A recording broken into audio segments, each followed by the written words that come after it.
అనంతపురం జిల్లా కళ్యాణదుర్గం పట్టణ కేంద్రంలో వైసీపీ పార్టీ ఆధ్వర్యంలో అన్నదాత పోరు కార్యక్రమంలో భాగంగా పంచకట్టుతో వినూత్నంగా వైసీపీ శ్రేణులు నిరసన తెలిపారు. ముందుగా వాల్మీకి సర్కిల్ నుంచి ఆర్డీఓ కార్యాలయం వరకు రైతులతో కలిసి మాజీ ఎంపీ తలారి రంగయ్య మరియు రాయదుర్గం వైసీపీ ఇన్ఛార్జి మెట్టు గోవిందరెడ్డితో కలిసి ర్యాలీ నిర్వహించారు. ఆర్డీఓ కార్యాలయం ఎదుట రైతులతో కలిసి ఖాళీ యూరియా సంచులతో తలారి రంగయ్య నిరసన చేపట్టారు. టీడీపీ ప్రభుత్వంలో గతంలో ఎన్నడూ లేని విధంగా యూరియా కొరత ఏర్పడి రైతులను రోడ్డున పడేశారని ఆవేదన వ్యక్తం చేశారు. నాసిరకం మద్యం పల్లెల్లో ఏరులై పారుతోందని అన్నారు.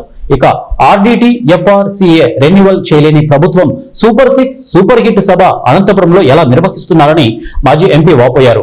ఎన్నికల్లో హామీల్లో భాగంగా 114 చెరువులకు నీళ్లు ఎప్పుడిస్తారని అన్నారు.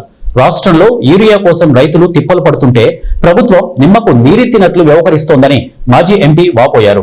రైతాంగాన్ని మోసం చేసిన పార్టీ టీడీపీనని మాజీ ఎంపీ తలారి రంగయ్య అన్నారు. అనంతరం ఆర్డీఓ ఆఫీసులో సిబ్బందికి వినతి పత్రం సమర్పించారు. యూరియా కోసం రైతులు ఎప్పుడైనా క్యూలో నిలబడిన సందర్భం ఒక్క ఫోటోలో చూపగలుగుతారా?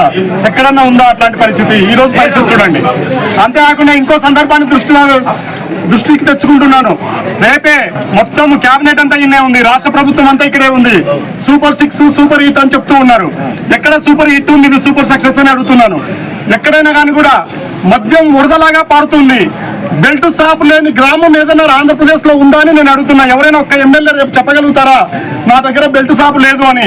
అంతేకాకుండా రైతులకు ఇబ్బంది లేకుండా యూరియా ఇవ్వగలుగుతామని చెప్పగలిగే ఏదైనా ఒక సందర్భం ఉందా అని అడుగుతున్నాను.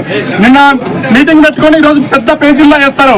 ఫోన్ చేస్తానే 50,000 టన్నుల యూరియా వస్తుందని. 3 నెలలు 4 నెలల నుంచి రైతులు ఇబ్బంది పడుతున్న సందర్భం ఉంది. ఫోన్లో మీరు ఇంతకుముందు ఎందుకు చేయలేకపోతున్నారు? మాకు ఈ ప్రాంతంలో చాలా ఇబ్బందులు ఉన్నాయి. జీడిపల్లికి సంబంధించి R&R ప్యాకేజ్ రాలేదు. మొత్తం వెలుగుప్ప ఉరువకొండ నియోజకవర్గంలో. అంతేకాకుండా ఇక్కడ నుంచి నేను మొన్న చెప్పినట్టుగా కుప్పం వరకు నీళ్లు తీసుకెళ్లారు. మేము వెలుగుప్ప మండలంలో కూడా నీళ్లు ఇవ్వకుండా మీరు కుప్పం వరకు లైనింగ్ ద్వారా తీసుకెళ్లారు. మాకు రీఛార్జ్ కూడా కాకుండా చూశారు. దానికి కాంపెన్సేట్ గా మా ప్రాంతానికి 114 చెరువులకు ఎప్పుడు నీళ్లు ఇస్తారు?